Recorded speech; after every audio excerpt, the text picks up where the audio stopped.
लोहे के हिस्से को गाड़ी के, और वो मुझे लगी तब मुझे एहसास हुआ कि हम गिर गए। फिर तीसरी गोली चली, इसने मेरा आगे वाला शीशा पूरा डैमेज कर दिया। चौथी गोली पे मैं नीचे हो गया, जो गोली आपने देखा कि वो सीधी उसमें लगी। अगर मैं नीचे ना होता तो वो मेरी छाती के आर पार चली जाती। फिर वो गाड़ी 10 मीटर आगे जाके रुक जाती है। वो दो हवा में फायर करते हैं जैसा मैंने देखा, और फिर उन्होंने फिर हमारी गाड़ी फायर किया।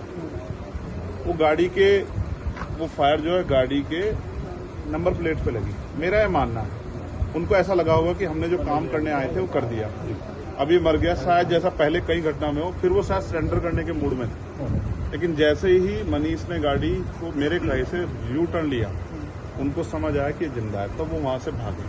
हमने पुलिस को बताया कि ये गाड़ी का नंबर है, फिर उन्होंने उसको इंक्वायरी किया। पुलिस के अच्छे अधिकारी यहाँ हैं, उम्मीद है वो अच्छा काम भी करेंगे। लेकिन ये स्पष्ट हुआ कि अपराधियों में कोई डर है नहीं। कितने लोग थे? 3 लोग। 3 लोग थे। 2 लोग असले से हमला कर रहे थे, एक व्यक्ति गाड़ी चला रहा है। चंद्रशेखर जी, कोई थ्रेट कॉल आया हो आपको इससे पहले, कोई धमकी?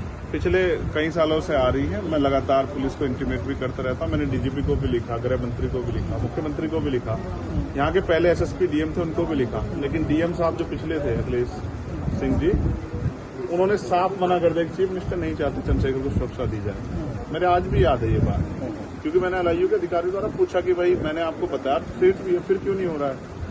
तो उन्होंने कहा भाई ये सरकार का मामला, सरकार चाहे तो दे सकती। तो मैं चाहता हूं मुख्यमंत्री इंतजार करें कब चंद्रशेखर मरे, उनका काम आसान हो। लेकिन उनको ये नहीं पता कि गरीबों की, कमजोरों की, शोषितों की बात करने वाला चंद्रशेखर इतनी आसानी से उनकी रास्ते में से नहीं है। अच्छा, अतीक अशरफ के जैसा हुआ वैसा ही कुछ होने वाला था, ऐसा आपको लगता है? अब आप इसका आकलन खुद करें कि क्या हुआ और क्या हो सकता है। आपके पास लाइसेंस? एक और बात, मुझे ऐसा लगता है कल की घटना के बाद, इतने बड़े उसके बाद भी अगर मैं सुरक्षित हूं तो हमारे संतों गुरुओं महापुरुषों का आशीर्वाद, हमारी करोड़ों बहनों माताओं का आशीर्वाद, बुजुर्गों का मेरे पास है।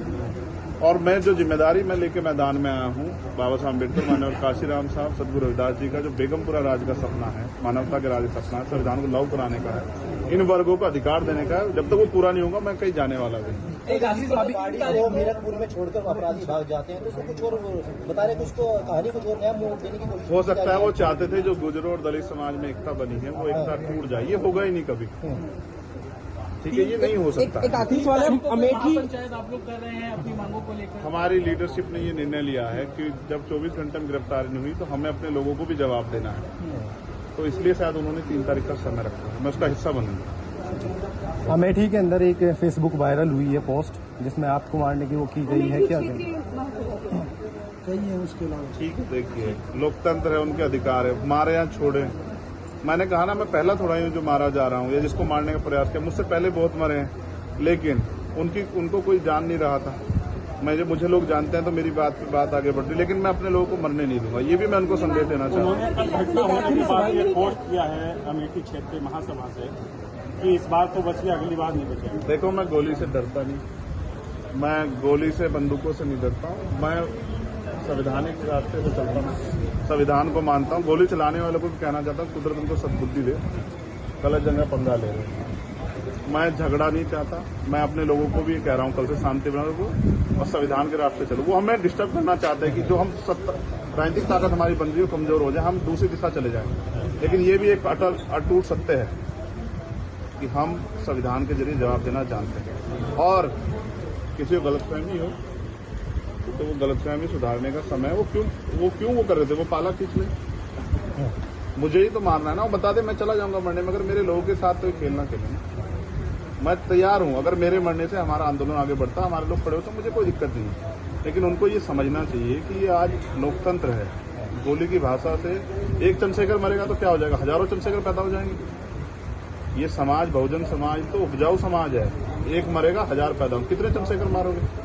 और मारो, गोलियों में सत्ता का संरक्षण आपको है, मुख्यमंत्री आपका अपना है, खूब चंद्रशेखर को मारो, हर जिले से चंद्रशेखर पैदा हो। पहली घटना आपके साथ बाबा साहब अम्बेडकर और माननीय काशीराम साहब को सपना पूरा करे बगैर संविधान को लागू करवाए हम लोग जाएंगे। चंद्रशेखर भाई, पहली घटना आपके साथ मुजफ्फरनगर में हुई, दूसरी अब देवबंद में हुई। क्या लगता है कि आसपास का क्षेत्र उससे पहले बुलंदशहर में? अगर पहली घटना पे ठोस कार्रवाई हो जाती तो अपराधियों के हौसले कमजोर होते हैं। लेकिन मैंने कहा ना कि एक रानी का नहीं, प्राइमरी स्कूल के हेडमास्टर का बेटा है, एक गरीब माँ का बेटा है, तो मर जाए क्या फर्क पड़ा, किसी को क्या फर्क पड़ता है? उनका रास्ते कांटा आसान से निकल रहा है, तो इसलिए उनको लगा कोई वो नहीं। लेकिन जनता समझ रही है। मेरे मेरे एक एक खून का जवाब मेरे लोग जो है ना मुझे संरक्षण देके देंगे एक आखिरी सवाल और सबक सिखाएंगे भारतीय जनता पार्टी की सरकार को जिसके अब संरक्षण में गुंडे पड़ रहे हैं। एक आखिरी सवाल है, क्या ये पॉलिटिकल अटैक था आपको लगता है? पुलिस जांच कर रही है कि मेरे मरने से किसको फायदा हो सकता है, कौन मुझे चाहता मैं मर जाऊं। पुलिस जांच कर रही है, मुझे उम्मीद है पुलिस फेयर जांच करके कोई मैनिपुलेट करके नहीं सही जवाब देगी कि उन्होंने ऐसा क्यों किया। चंद्रशेखर का जो कद बढ़ रहा है देश के अंदर, कई मुख्यमंत्रियों ने भी अब ट्वीट किया है, ओवैसी ट्वीट कर रहे हैं, कहीं और कर रहे हैं, तो इस चीज को क्या ये लगता है कुछ भी गलत होगा तो लोग बोलेंगे। अगर कल मेरी जान ही चली जाती तो लोग फिर भी तो उनको पीड़ा होती, उनको अपना भी देखना है, कल उनके साथ भी हो सकती है।